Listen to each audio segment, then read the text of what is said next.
Cinema వచ్చిపోయి 6 నెలలైంది. పోయిన cinema గురించి ప్రతి సందర్భంలోనూ ఎందుకు గుచ్చి గుచ్చి ప్రశ్నించటం, దాని గురించి మాట్లాడటం ఎందుకు అంటూ దిల్ రాజు ఫైర్ అయ్యారు. తమ్ముడు ప్రమోషన్స్ కోసం వస్తే గేమ్ చేంజర్ ప్రస్తావన ఏంటి అని గట్టిగా అడుగుతున్నారు. ఉన్నట్టుండి దిల్ రాజు ఇలా ఎందుకు మాట్లాడాల్సి వచ్చింది? అసలు కాంట్రవర్సీ ఎక్కడ స్టార్ట్ అయింది? గేమ్ చేంజర్ సినిమా ఫ్లాప్ కావటంతో భారీగా నష్టపోయామని అన్నారు నిర్మాత శిరీష్ రెడ్డి.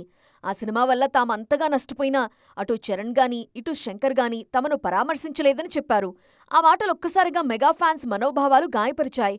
RRR లాంటి సినిమా తర్వాత అన్నేళ్లు మీ సినిమా కోసం హీరో డెడికేటెడ్గా పనిచేస్తే ఆయన నటించిన సినిమాకు డబ్బులు రాలేదని ఇలా చాటింపు వేయటం ఏంటంటూ గట్టిగా రియాక్ట్ అయ్యారు ఫ్యాన్స్. నేనన్న ఉద్దేశం అలాంటిది కాదు. మాకు మెగా ఫ్యామిలీతో సత్సంబంధాలున్నాయి.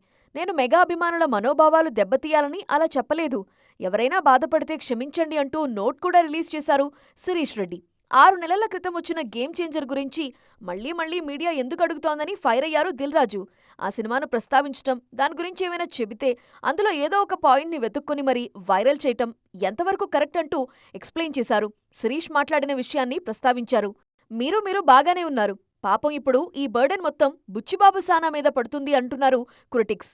ఈసారి పెద్దితో ఎలాగైనా బ్లాక్ బస్టర్ హిట్ ఇవ్వాల్సిన కంపల్సరీ సిచ్యువేషన్లున్నారు బుచ్చిబాబు. గేమ్ చేంజర్ వల్ల జరిగిన డ్యామేజ్ ని ఫ్యాన్స్ మరిచిపోయేలాంటి బంపర్ సినిమా తీసి చూపించాల్సిన బర్డెన్ ఆయన మీద ఉంది అనే టాక్ సైమల్టేనియస్ గా స్ప్రెడ్ అవుతోంది.